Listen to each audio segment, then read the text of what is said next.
Assalamualaikum warahmatullahi wabarakatuh. Alhamdulillahirabbil alamin. Puji syukur kita panjatkan kehadiran Allah Subhanahu wa taala karena atas limpahan rahmatnya kita masih diberikan umur yang panjang, kesehatan, kesempatan dan kelancaran hingga kita dapat melakukan aktivitas sampai saat ini. Salawat beserta salam kita haturkan kepada Nabi besar kita, Nabi Muhammad SAW, dengan ucapan Allahumma sholli ala Sayyidina Muhammad wa ala ali Sayyidina Muhammad. Yang terhormat Bapak Profesor Dr. Renat Rinaldi Idrus SSI selaku dosen pengampu mata kuliah analisa farmasi di jurusan Farmasi Fakultas MIPA Universitas Syahwala serta teman-teman dan para audiens yang berbahagia. Pada kesempatan kali ini, kami dari kelompok 3 kelas B jurusan farmasi akan mempresentasikan hasil kerja kelompok kami mengenai materi yang berjudul fase gerak HPLC dan HPTLC. Sebelum memulai presentasi, izinkan saya untuk memperkenalkan anggota kelompok 3. Yang pertama ada saya sendiri, Farah Azahra, sebagai moderator dan presentator kedua. Kemudian ada Siti Salwa Mahira sebagai presentator ketiga, serta ada Khairul Munadia Bakti sebagai presentator pertama. Adapun outline dari materi yang akan kami sampaikan, yang pertama yaitu mengenai kromatografi, yang akan kami jelaskan tentang definisi, tujuan, prinsip, serta fase kerjanya. Kemudian yang kedua ada HPLC, yaitu kami akan menjelaskan mengenai pengertian, tujuan penggunaan, dan prinsip kerja. Kemudian ada komponen pada instrumennya, lalu ada fase gerak pada jenis-jenis metode HPLC, karakteristik pelarut, indeks polaritas pelarut, dan kekuatan pelarut, serta kami akan menjelaskan tipe elusi, faktor-faktor dari fase gerak, dan optimasi komposisi, serta laju alir fase gerak yang digunakan pada beberapa penelitian. Yang terakhir yaitu kami akan menjelaskan mengenai HPTLC yang terdiri dari pengertian, tujuan penggunaan, prinsip kerja, komponen instrumen, serta fase diam dan fase gerak dari HPTLC. Baik, langsung saja kita dengarkan pemaparan materi pertama oleh presentator pertama kita, yaitu Khairul Munadia Bakti. Kepada Khairul, kami persilakan. Baik, terima kasih pada moderator. Jadi pada presentasi kali ini saya akan menjelaskan tentang kromatografi. Di sini ada definisi kromatografi. Kromatografi adalah metode pemisahan secara fisik. Bentar. Oke, ulah. Baik, terima kasih pada moderator. Jadi pada presentasi kali ini saya akan menjelaskan tentang kromatografi. Definisi kromatografi adalah metode pemisahan secara fisik yang mana komponen-komponen yang akan dipisahkan terbagi di antara dua fase. Yang satu adalah fase diam, sementara yang lainnya adalah fase gerak yang bergerak pada arah tertentu. Tujuan dari kromatografi ada dua. Tujuan kromatografi preparatif yang biasanya untuk memisahkan senyawa dalam campuran, dan kromatografi analitik digunakan untuk mengetahui perbandingan senyawa dalam suatu campuran. Prinsip kromatografi. Prinsip dasar kromatografi didasarkan pada keseimbangan konsentrasi komponen-komponen yang dituju antara dua fase yang tidak saling campur. Fase pertama disebut dengan fase diam, karena tidak bergerak di dalam suatu kolom atau dikaitkan dalam suatu pendukung. Sedangkan fase yang kedua disebut dengan fase gerak, karena fase gerak didorong melalui fase diam. Fase-fase ini dipilih secara teliti sehingga komponen-komponen sampel mempunyai kelarutan atau afinitas yang berbeda pada tiap fase. Fase kerja kromatografi terbagi dua. Satu, fase gerak. Sistem kromatografi yang berfungsi untuk mendorong agar komponen-komponen cuplikan tidak dapat bergerak. Dan yang kedua yaitu fase diam. Sistem kromatografi yang berfungsi untuk mempengaruhi komponen-komponen cuplikan tetap diam pada posisinya. Baik, terima kasih. Saya akan mengembalikan kepada moderator. Baik, terima kasih kepada Khairul Munadia Bakti yang telah mempresentasikan materinya dengan baik. Selanjutnya, untuk mengenai materi tentang HPLC atau High Performance Liquid Chromatography akan dijelaskan oleh saya sendiri. Yang pertama, kita akan mengetahui mengenai pengertian, tujuan, dan prinsip kerja dari HPLC. Yang pertama yaitu ada pengertian HPLC. HPLC atau High Performance Liquid Chromatography itu adalah metode pemisahan menggunakan teknik kromatografi cair dengan penambahan tekanan tinggi untuk menghantarkan fase geraknya, sehingga laju dan efisiensi pemisahan itu dapat ditingkatkan dengan besar. Kemudian tujuan dari penggunaan HPLC adalah untuk memisahkan molekul dalam waktu yang minimum dengan pendeteksian dari hasil pemisahan lebih sensitif karena adanya kombinasi mikroprosesor dan efisiensi kolom pemisah, serta adanya pengoperasian yang mudah dan akurasi hasil yang didapatkan cukup tinggi. Kemudian ada prinsip kerja HPLC. Prinsip kerja dari HPLC ini adalah molekul analit akan dibawa oleh fase gerak berupa cairan yang dikirim dengan tekanan tinggi, melewati celah berpori pada fase diam, sehingga akan terjadi pemisahan berdasarkan kepolarannya. Setiap campuran yang keluar akan terdeteksi dengan detektor dan direkam dalam bentuk kromatogram. Jumlah peak menyatakan jumlah komponen, sedangkan luas peak menyatakan konsentrasi komponen dalam campuran. Nah, berikut merupakan komponen HPLC yang terdiri dari solvent reservoir, pump solvent manager, kemudian ada injektor, ada HPLC kolom, detektor, penampung limbah, serta ada kromatogram yang dihasilkan oleh detektor. Yang pertama yaitu ada solvent reservoir. Solvent reservoir ini dia akan menampung fase gerak yang kemudian akan dialirkan secara terus-menerus dengan kecepatan alir yang tetap oleh pompa. Pengaturan kecepatan alir dari fase gerak ini dilakukan dengan menggunakan program dalam HPLC.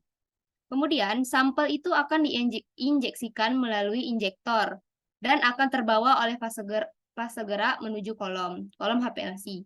Kemudian, di dalam kolom ini akan terjadi proses pemisahan, di mana komponen sampel ini akan ditahan oleh fase diam, kemudian akan larut oleh fase gerak yang terus-menerus dialirkan, sehingga melewati kolom untuk menuju detektor. Yang terakhir, pada detektor itu akan mendeteksi adanya komponen sampel dalam kolom dan menghitung kadarnya sehingga keluar dalam bentuk angka pada dalam layar komputer. Nah, kemudian kita masuk pada fase gerak pada HPLC. Fase gerak pada HPLC ini adalah suatu pelarut yang akan membawa analit kita menuju kolom untuk dilakukan pemisahan. Nah, fungsi fase gerak ini yang pertama itu dia akan melarutkan campuran zat.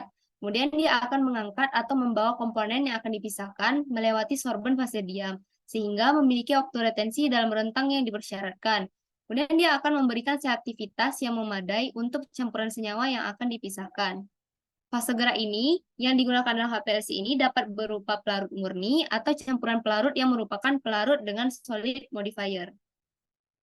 Nah, di HPLC itu dia terdapat 3 jenis. Yang pertama itu ada normal phase HPLC, reverse phase HPLC, kemudian ada hydrophilic interaction chromatography atau HILIC. Yang pertama, normal phase HPLC ini dia akan menggunakan fase gerak yang bersifat nonpolar. Kemudian di reverse phase HPLC atau fase terbalik HPLC, dia akan menggunakan fase gerak bersifat polar. Dalam kromatografi fase terbalik ini, umumnya dia dipilih pelarut dengan polaritas yang lebih tinggi daripada analit yang paling polar. Kemudian pada metode HILIC ini, sistem HPLC-nya itu akan menggunakan fase gerak yang bersifat sangat organik, yang mengandung persentase kecil buffer cair atau pelarut polar lainnya. Nah, kemudian ada indeks polaritas pada fase gerak HPLC secara umum. Berdasarkan perbedaan penggunaan fase gerak pada tiap metode tadi, maka perlu diketahui polaritas dari masing-masing pelarut yang akan kita gunakan sebagai fase gerak, agar kita itu dapat menyesuaikan dengan polaritas analit yang digunakan, sehingga antara analit dan fase gerak itu dapat bercampur dengan baik saat melakukan analisa menggunakan HPLC. Kemudian polaritas itu dapat diurutkan menggunakan indeks polaritas yang merupakan ukuran relatif pelarut atau larutan dengan berbagai matriks polar. Nah, nilai indeks polaritas itu jika dia semakin tinggi, maka akan semakin polar pelarut tersebut. Kemudian jika kita akan menggunakan lebih dari satu pelarut, maka indeks polaritas dari pelarut tersebut akan berubah. Dan untuk menentukan kepolaran baru, maka komposisi campurannya itu kita bisa hitung dengan indeks kepolaran yang sudah diketahui untuk mendapatkan indeks kepolaran yang baru. Nah, berikut ini merupakan tabel indeks polaritas pada fase gerak HPLC secara umum. Fase gerak yang memiliki kepolaran rendah, yang memiliki nilai indeks polaritas yang rendah itu digunakan pada metode normal phase HPLC yang menggunakan fase gerak nonpolar. Sedangkan fase gerak dengan kepolaran tinggi atau dengan nilai indeks polaritas yang tinggi itu dapat digunakan pada metode reverse phase HPLC atau fase terbalik HPLC.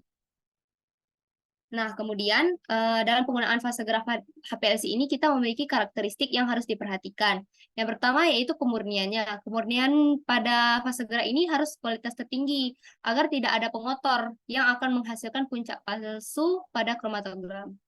Kemudian, viskositas atau kekentalan dari fase gerak itu harus serendah mungkin untuk mempertahankan penurunan tekanan pada range yang masih dapat diterima, serta untuk menghasilkan puncak kromatogram yang lebih sempit. Kemudian titik didih tiap pelarut itu harus diperhatikan karena pelarut dengan titik didih kecil akan lebih mudah hilang akibat penguapan. Kemudian pelarut yang kita gunakan itu tidak boleh korosif sehingga dia tidak akan mengganggu komponen di dalam instrumen HPLC. Kemudian pelarut yang kita gunakan itu juga tidak boleh toksik untuk meningkatkan keamanan dan keselamatan saat melakukan analisa di laboratorium. Kemudian pelarut yang kita kombinasikan itu harus dapat tercampur dengan baik. Nah, kemudian transparasi atau UV cut-off itu, fase gerak yang kita pakai tanpa sampel itu harus cukup mentransmisikan cahaya pada panjang gelombang yang digunakan saat pendeteksian. Dan terakhir, karakteristiknya yaitu penambahan buffer dapat dilakukan ketika analit itu mengandung gugus asam atau basa, atau ketika kolom yang kita pakai itu mengandung sisi yang bersifat asam atau basa. Nah, berikut merupakan daftar pelarut sebagai fase gerak HPLC serta properti pentingnya. Referensi ini dapat kita jadikan acuan untuk pemilihan pelarut yang dapat kita sesuaikan dengan analit yang akan kita pisahkan, sehingga akan dapat menghasilkan hasil analisa yang terbaik. Nah, selanjutnya ada kekuatan pelarut atau solvent strength. Kemampuan pelarut atau fase gerak untuk menarik analit dari fase diam atau absorben itu disebut dengan kekuatan eluen atau daya elusi atau nilai eliotropik E0 dan bergantung pada polaritas fase kromatografi. Nilai eliotropik ini menyatakan pengukuran energi serap pelarut atau fase gerak berdasarkan substrat tertentu atau fase diam. Nah, peningkatan nilai dari eliotropik ini akan menyebabkan pelarut itu lebih kuat memberikan retensi zat pelarut yang lebih rendah. Pelarut dengan nilai E0 yang tinggi itu merupakan pelarut kuat dan lebih mudah mengelusi analit yang lebih polar. Nah, berikut ini merupakan data nilai E0 beberapa pelarut sebagai acuan dalam penentuan fase gerak yang akan digunakan dalam analisa menggunakan HPLC. Semakin kecil nilai E0 pada suatu pelarut, maka pelarut tersebut dapat digunakan untuk meningkatkan retensi pada HPLC fase normal dan meningkatkan elusi pada fase terbalik. Sedangkan jika semakin besar nilai E0 pada suatu pelarut, maka pelarut tersebut dapat digunakan untuk meningkatkan elusi pada fase normal dan meningkatkan retensi pada fase terbalik. Nah, kemudian dalam pemberian fase gerak itu atau pemberian elusi itu pada HPLC ada dua jenis. Yang pertama yaitu elusi isokratik dan elusi gradien. Yang pertama yaitu elusi isokratik. Elusi isokratik ini adalah keadaan di mana fase gerak yang kita berikan itu memiliki konsentrasi yang konstan selama proses analisa berjalan. Elusi isokratik ini akan memberikan peningkatan lebar puncak dengan waktu retensi yang linear pada kromatogram. Nah, kekurangan dari elusi isokratik ini yaitu puncak elusi akhir menjadi sangat datar dan luas, sehingga sulit dikenali sebagai puncak. Yang kedua ada tipe elusi gradien. Tipe elusi gradien ini adalah keadaan di mana fase gerak yang kita berikan itu memiliki konsentrasi yang bervariasi, yang ditambahkan secara bertahap saat proses analisis sedang berjalan. Metode elusi gradien ini, dia menyebabkan penurunan komponen elusi selanjutnya, sehingga membuat komponen tersebut terelusi dengan cepat dan memberikan puncak yang sempit pada kromatogram. Nah, kemudian fase gerak yang kita gunakan ini dapat memberikan ada faktor-faktornya yang dapat mempengaruhi kromatogram. Yang pertama yaitu komposisi fase gerak dapat mempengaruhi waktu retensi pada kromatografi, sehingga dapat dilihat apakah waktu retensi itu memenuhi syarat atau tidak. Dan untuk membuat dia itu memenuhi syarat, maka kita dapat melakukan optimasi komposisi fase gerak untuk mendapatkan waktu retensi yang terbaik, yang disesuaikan dengan polaritas antara sampel dan fase gerak yang kita gunakan. Kemudian laju alir pada fase gerak ini juga mempengaruhi hasil kromatogram. Laju alir yang terlalu cepat dapat mengurangi akurasi hasil karena kemungkinan analit itu tidak dapat waktu retensi yang cukup. Kemudian laju alir yang terlalu lama juga dapat memperpanjang waktu analisa karena lamanya puncak yang muncul pada kromatogram. Faktor terakhir yaitu ada atau tidaknya penambahan asam basa juga dapat mempengaruhi waktu retensi analit yang akan memengaruhi hasil puncak pada kromatogram. Nah, yang terakhir yaitu optimasi komposisi dan laju alir fase gerak pada beberapa penelitian menggunakan HPLC. Pada penelitian pertama yang dilakukan oleh Aziz dan kawan-kawan, itu dia melakukan penetapan kadar asam klorogenat dalam ekstrak etanol 95% daun yakon, didapatkan kondisi optimum yang digunakan yang menggunakan sistem HPLC itu, dia menggunakan fase gerak berupa campuran asam format 0,1% dalam air dan asam format 0,1% dalam asetonitril menggunakan tipe elusi gradien dengan laju alir 0,8 mili per menit. Kemudian penelitian yang dilakukan oleh Rahmawati dan Aviana itu dia melakukan penetapan kadar ciprofloxacin dalam media Mueller-Hinton Broth menggunakan HPLC, di mana dia mendapatkan kondisi optimum itu dengan menggunakan fase gerak tipe elusi isokratik yang terdiri dari campuran 0,02 molar buffer natrium dihidrogen fosfat dengan pH kurang lebih 3 dan dicampurkan dengan asetonitril dengan perbandingan 65 banding 35 volume per volume yang mengandung di dalamnya itu 5 milimolar trietilamin dan laju alir yang digunakan itu sebesar 0,8 mili per menit. Kemudian penelitian yang ketiga ada penelitian yang dilakukan oleh Anwarullah bersama kawan-kawan. Itu dia menggunakan pelarut dengan komposisi campuran antara metanol, air, larutan natrium askorbat 0,5% itu dengan perbandingan 50 banding 40 banding 10. Kemudian ada komposisi dapur fosfatnya itu dengan dicampurkan dapur fosfat pH 10 dan metanol dengan perbandingan 95 banding 5 serta laju alir yang digunakan itu 1 mili per menit. Nah, campuran dari fase gerak tersebut memberikan hasil efektif, efisien, dan valid untuk identifikasi orto, meta, dan para fenilendiamin pada sediaan pewarnaan rambut. Baiklah, itulah tadi pemaparan materi dari saya.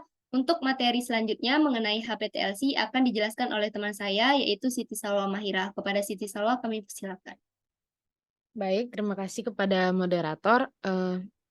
Selanjutnya saya akan membahas mengenai HPTLC atau High Performance Thin Layer Chromatography. Selanjutnya. Nah, HPTLC itu merupakan suatu metode kromatografi pengembangan dari TLC atau Thin Layer Chromatography.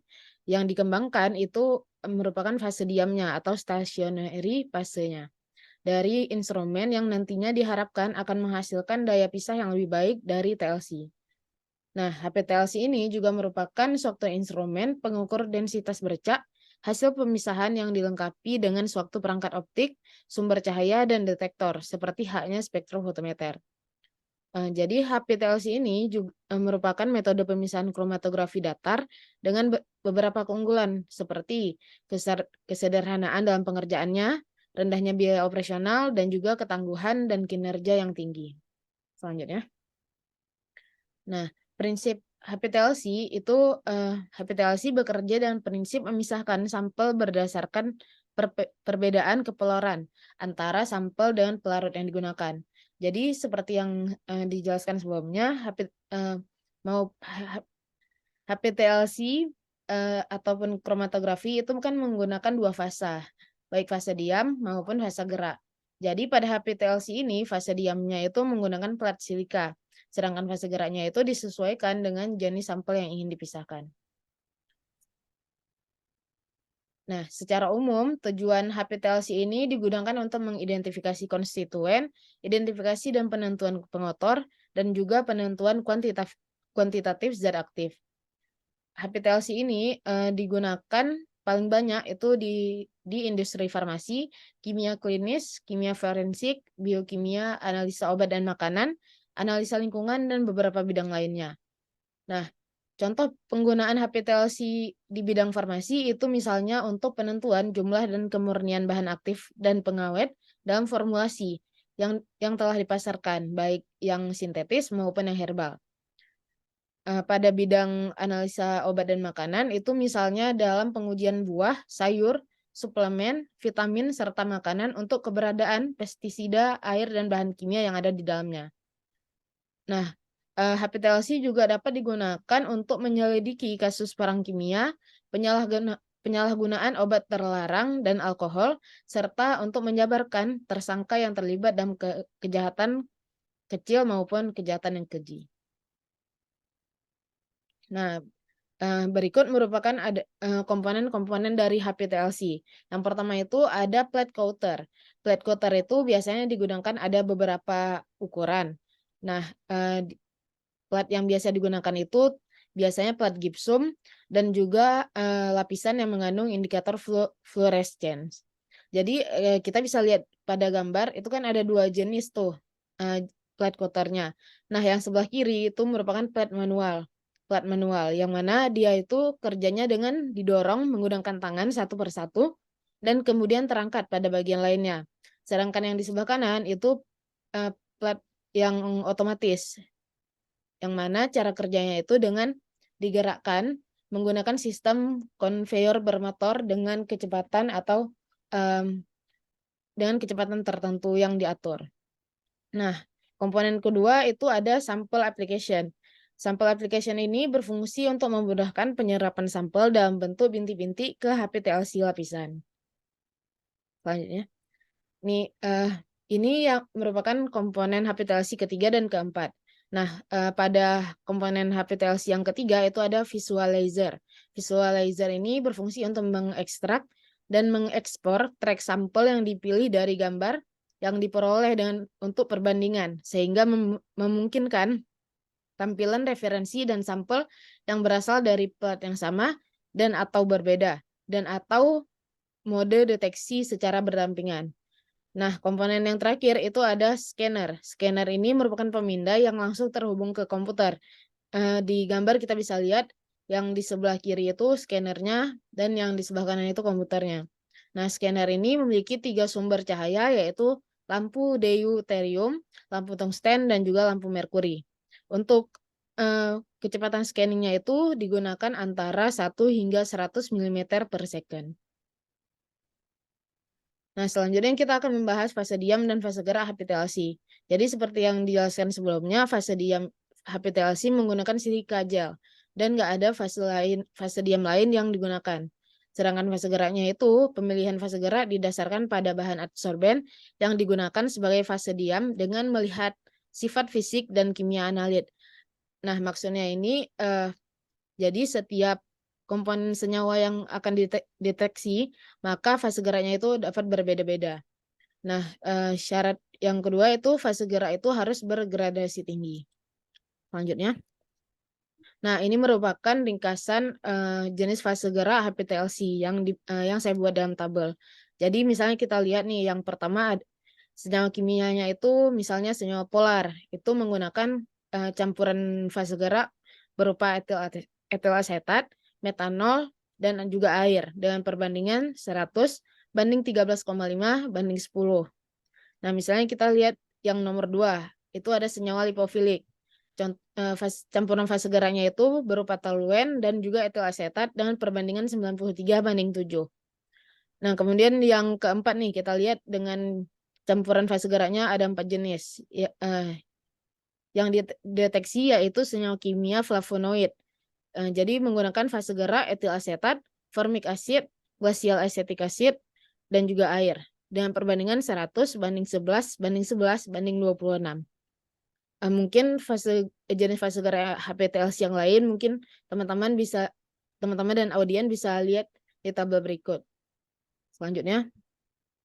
Nah, misalnya jenis fase gerak yang nomor 10 ini lignan dengan senyawa kimia lignan itu bisa menggunakan 3 jenis campuran fase geraknya. Misalnya yang pertama ada kloroform, metanol, dan air dengan perbandingan 70 banding 30 banding 4. Nah, jenis yang kedua misalnya menggunakan campuran kloroform dan metanol dengan perbandingan 90 banding 10. Nah, jenis yang ketiga itu bisa menggunakan toluen dan juga etil asetat dengan perbandingan 70 banding 30. Mungkin jenis fase gerak yang lain dapat dilihat di tabel berikut. Baik, mungkin hanya itu yang dapat saya sampaikan. Saya kembalikan kepada moderator. Baik, terima kasih kepada Siti Salwa Mahira atas pemaparan materinya dengan sangat baik. Nah, berikut merupakan sumber referensi yang kami gunakan untuk membuat PowerPoint berisi materi mengenai fase gerak dan fase gerak HPLC dan HPTLC. Baiklah, dengan berakhirnya pemaparan materi dari Siti Salwa Mahira tadi, maka berakhir pula lah presentasi dari kelompok kami. Kami ucapkan terima kasih kepada Bapak Profesor Dr. Renaldi Idrus, SSI, yang telah memberikan kesempatan kepada kelompok kami untuk mempresentasikan materi ini. Dan terima kasih kepada audiens serta teman-teman yang telah memperhatikan dengan baik. Semoga apa yang kami sampaikan ini dapat bermanfaat bagi teman-teman semua, dan mohon maaf jika terdapat banyak kekurangan dalam penyampaian materi tadi. Sekian dan terima kasih dari kelompok kami. Kami akhiri. Wassalamualaikum warahmatullahi wabarakatuh.